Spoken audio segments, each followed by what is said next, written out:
কথাটা প্রায় সময়ই শোনা যায়। বসুন্ধরা টয়লেট্রিজ প্রেজেন্ট ঢাকার ইফতারে আজকে আমরা চলে এসেছি নাজিরা বাজারে, এবং নাজিরা বাজারে আমরা চলে এসেছি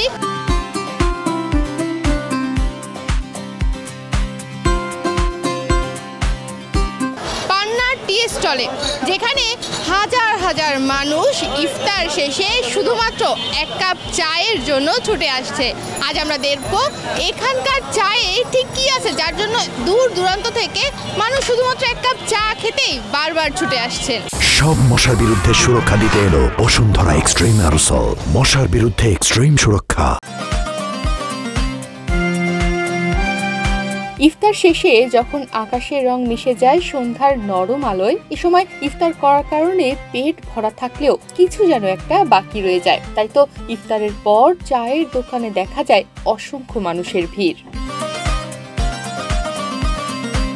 বাংলাদেশের বিভিন্ন জেলাতেই চা খেয়েছি, বাট প্রত্যেকটা জেলার চায়ের ভিন্নতা আছে, কিন্তু নাজিরা বাজারের পান্নু টি স্টোরের চা অনেকটাই স্পেশাল, মানে এক কথায় বলতে গেলে অমৃত, যেটা আসলে ভাষায় প্রকাশ করা নাই। আপনি নিজেও একটু খেয়ে দেখতে পারেন, আসলেই অসাধারণ। এরপরে চা খেতে আসি, অনেক ভালো লাগে। ফার্স্ট আসছি, তবে স্পেশাল যে চাটা আমি খাচ্ছি এটা এখানে ভালোই লাগলো, স্পেশাল তান্দুরি চা যেটা। দোকানের চায়ে সাধারণত দীর্ঘক্ষণ ফুটিয়ে গাঢ় লিকার তৈরি করা হয়, তাই দোকানের চায়ের স্বাদ অনেক বেশি হয়। এছাড়া অনেক দিন ধরে চা বানানোর জন্য একজন চায়ের দোকানদার দুধ, চা পাতা, চিনি বা মশলা সঠিক অনুপাতে মেশান, যা বাড়িতে আমরা সবসময় ঠিকঠাক করে করতে পারি না। চলুন জেনে নেওয়া যাক এখানকার দোকানদাররা কিভাবে চা বানাচ্ছেন। পান্নু টি স্টলের চা এত কেন স্পেশাল যে এত মানুষ ইফতারের পরে ছুটে?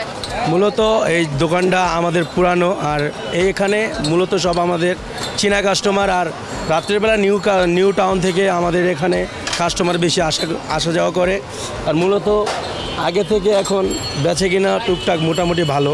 আগে তো বঙ্গ মার্কেট ছিল, এখন পুড়িয়ে গেছে, মানুষজন কম। তো এখন বর্তমানে যে বেচে কিনা আছে আলহামদুলিল্লাহ।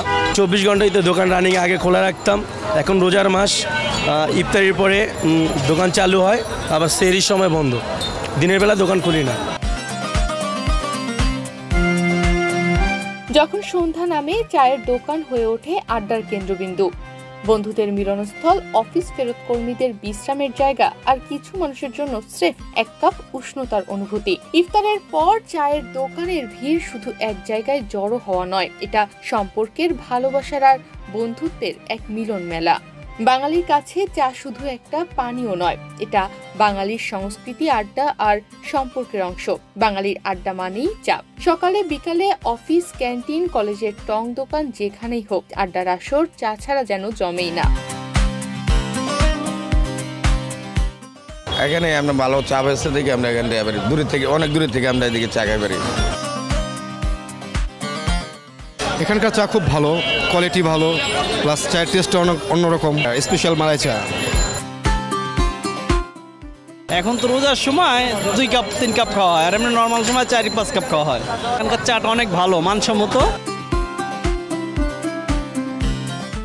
সারাদিন রোজা রাখার কারণে যেহেতু মুসল্লিরা সূর্যোদয় থেকে সূর্যাস্ত পর্যন্ত সকল প্রকার পানাহার থেকে বিরত থাকেন, এ কারণে ইফতারের পরই চা পাগল বাঙালি খোঁজে এক কাপ চা। বসুন্ধরা টয়লেট্রিজ প্রেজেন্ট ঢাকার ইফতারে আজ আমরা চলে এসেছিলাম নাজিরা বাজারের পান্নুর চায়ের দোকানে। আগামী পর্বে আমরা হাজির হয়ে যাব ঢাকার ভিন্ন স্বাদের নতুন কোনো ইফতার নিয়ে। ততক্ষণ পর্যন্ত বাংলাদেশ প্রতিদিনের সাথেই থাকুন।